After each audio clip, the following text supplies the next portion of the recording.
नमस्कार। हमारे कर्मों के 14 साक्षी हैं। हमारे कर्मों के 14 लोग साक्षी हैं।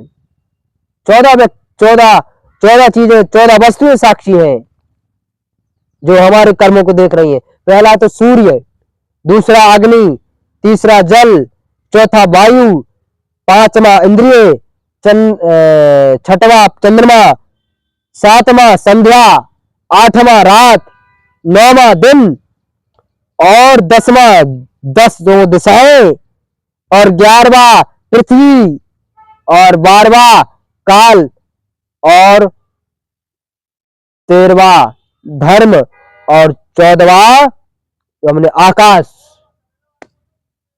इतने 14 लोग हमारे साक्षी हैं।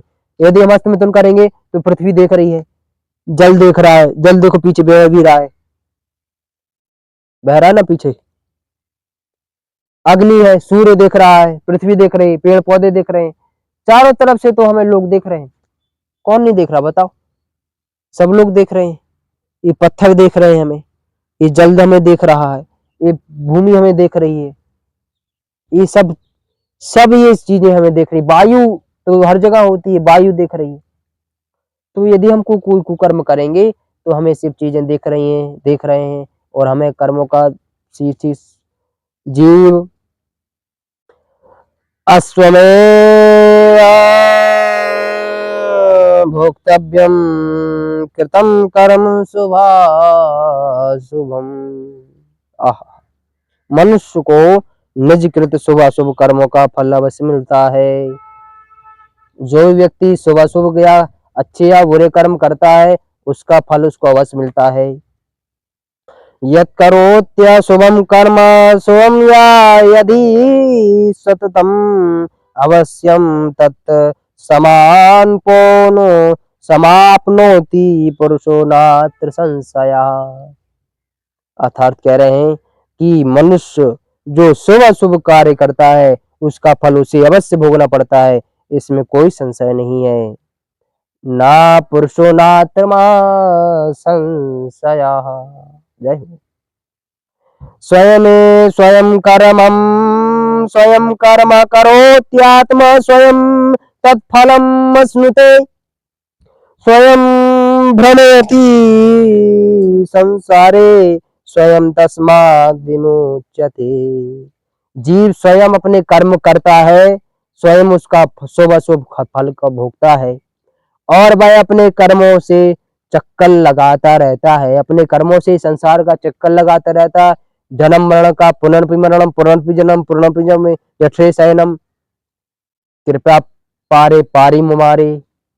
कृपा करो प्रभु, अपने ही कर्मों से इन सब से मुक्त भी होता है और अपने कर्मों से व्यक्ति संसार से मुक्ति भी होता है, संसार में फंसता भी है, सुख दुख में फंसता है और उनसे मुक्ति भी हो जाता है। इसलिए श्री कृष्ण चंद्र जी महाराज जी कह रहे हैं गीता में, उद्धरेदात्मनात्मानं नात्मानं वसादेत आत्मैहायत्मनो बंधुरात्मैव विपुरात्मनः। जय हो। गीता 6वां अध्याय 5वां श्लोक। अपने द्वारा अपना संसार समुद्र से उद्धार करे और अपने को अधोगति में ना डाले, क्योंकि यह मनुष्य आप ही तो अपना मित्र है और आप ही अपना शत्रु है। हम अपने स्वयं के शत्रु भी हैं और हम स्वयं के अपने मित्र भी हैं। कब? जब मन हमारा बस में होगा।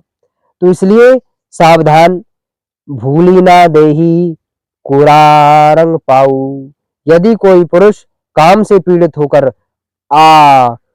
गमन करता है अथवा स्त्री कामातुर होकर के पुरुष से संगम करता है तो उन्हें तप्त सुरनी नामक नरक में जाना पड़ता है। वह तपाए हुए लोहे की स्त्री मूर्ति से पुरुषों को एवं तपाए हुए लोहों के पुरुषों से स्त्री को बहुत काल तक आलिंगन कराया चिपकाया जाता है, ये दंड मिलता है।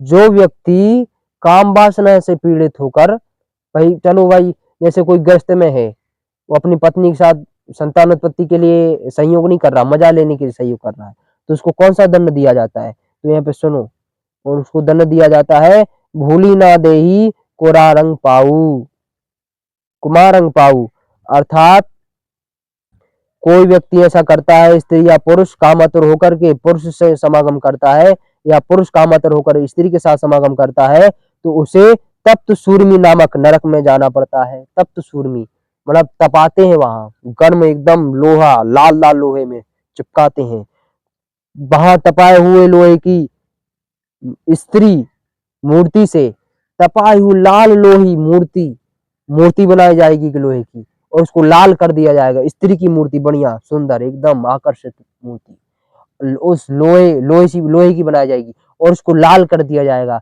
और उससे उस पुरुष को चिपकाया जाएगा। अब चिपको और चिपको और चिपक लो। अब चिपक नहीं था तुम्हें तो चिपक लो, परमात्मा ने तुम्हारी वो इच्छा को पूर्ण कर दिया, तुम्हें चिपकना ही था, अब चिपक लो, चिपक लो। अब तो छोड़ोगे नहीं, मर जाएंगे जी, मरोगे। क्या नदियां बह रही, देखो क्या आवाज आ रही है। यदि यहीं बैठ जाओ तो ध्यान लग जाए। जंगल में मंगल है, मतलब जंगल में आते ही ध्यान लग जाता है अपने आप, ध्यान एकदम शांति, एकदम शीतलता, आहा क्या आनंद आता है। जंगल में मंगल है, क्या दृश्य है, देखो क्या बढ़िया बढ़िया दृश्य है यहाँ। थोड़ा सा आपको घुमा देते हैं, दिखाई देते हैं, देखो क्या बढ़िया दृश्य है, देखो क्या बढ़िया दृश्य है नहीं?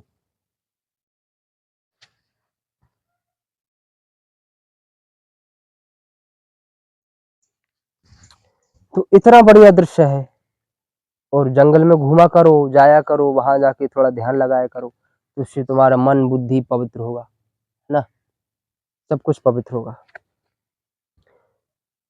तो तपाए हुए लोग, अब जैसे पुरुष को चिपकाया गया ना स्त्री के लोहे के पुतला बनाकर, ऐसे ही ऐसे पुरुष का लोहा बनाया जाता है, एकदम आकर्षक बढ़िया बॉडी सॉडी वाला, सिक्स पैक वाला बनाकर, लोहे की मूर्ति, और उसको गरम कर दिया जाता है एकदम गरम लाल।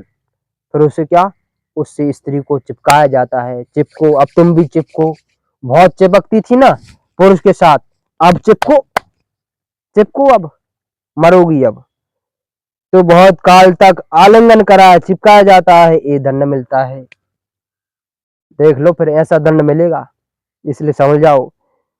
सूर्म्या लोहमया पुरुषम आलिंगयन्ति स्त्रियम ना पुरुषा रूपया सूर्म्या। श्रीमद् भागवत गीता में लिखा है कि रामचरितमानस में अनसुईया जी ने भी कहा है, रामचरितमानस में, पति वंचकः परपति रति करई सौरौरव नरक कल्प सत परई छन सुख लागी जनत सत कोटि दुख ना समूझते ही ना सम को खोटी पति प्रतिकूल जन्म जाई विधवा होई पाई तरुणाई विधवा होई पाई तरुणाई। आहा क्या कहा गया यहाँ पे कि जो स्त्री अपने पति को छोड़कर किसी अन्य पुरुष के साथ कामोत्सुक होती है, दृष्टि से काम दृष्टि से देखती है, जो एक पत्नी अपने पति को छोड़कर किसी अन्य पति को काम दृष्टि से देखती है, उससे संपर्क करती है, तो उसे 100 कल्प तक रौरव नरक में पड़ा रहना पड़ता है। क्षण भर के लिए सुख के लिए जो 100 करोड़ असंख्य जन्मों के दुख को नहीं समझती, उसे उसके समान दृष्टा कौन होगी। जो पति के प्रतिकूल रहती है, वह जहां भी जाकर जन्म लेती है, वहीं भरी जवानी में विधवा होती है। और यदि स्त्री पतिव्रत धर्म से चलती है, तो उसे बिना कुछ साधन किए इतने से ही परम गति की प्राप्ति होती है। बिनु श्रम नारी परम गति लहई, पतिव्रत धर्म छड़ी छल गयहीं। जो स्त्री छल कपट को छोड़कर पतिव्रत धर्म को ग्रहण करती है, वह बिना परिश्रम के परम गति को प्राप्त होती है। अतः स्त्री पुरुष दोनों को व्यभिचार से बचना चाहिए, क्योंकि मनुस्मृति में कहा है, दुराचारो ही पुरुषो लोके भवति निंदितः, दुख भागी च सतम व्याधि व्याधि तोल पायुरेव च। दुराचारी जो व्यभिचारी पुरुष है, व्यभिचारिणी स्त्री है, मनुष्य है, संसार में निंदा का पात्र होता है, सदा दुखी रहता है, रोगी ग्रस्त रहता है और अल्पायु होता है। पहला कहा गया निंदा पात्र। जो दुराचारी पुरुष होता है उसको क्या क्या होता है, जो दुराचारी पुरुष होता है उसको क्या क्या होता है, पहला है निंदा का पात्र होता है, उसकी हमेशा निंदा होती है, हमेशा उस व्यक्ति की निंदा होती है। हर जगह कहीं भी जाएगा तो उसकी निंदा से देखा जाएगा, अरे ये व्यक्ति ऐसा है यार, अपनी पत्नी के साथ पड़ा रहता है, ना कुछ धरता ना करता ना कुछ करता, पत्नी के साथ ही पड़ा रहता है, कुछ काम का नहीं है।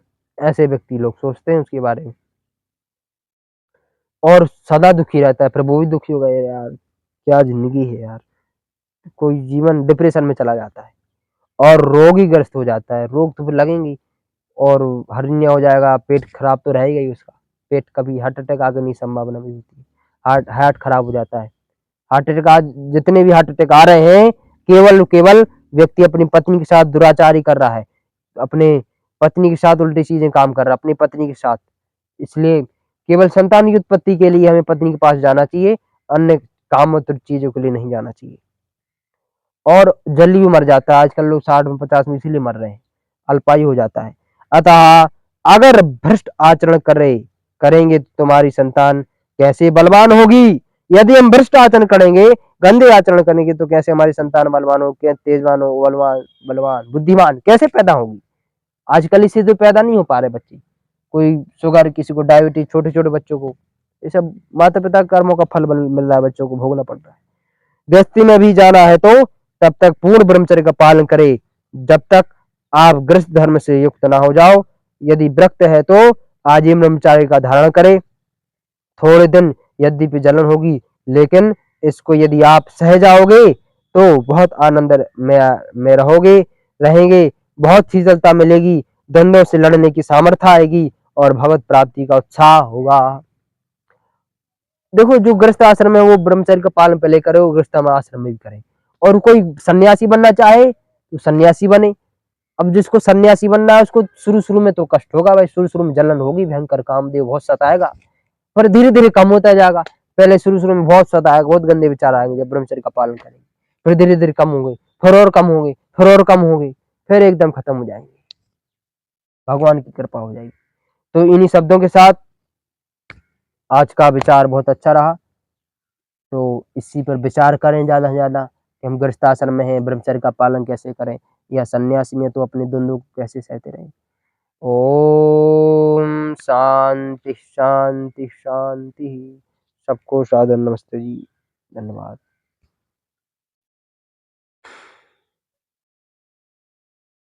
इसको अवश्य सुनते हैं। अच्छा, धन्यवाद जी।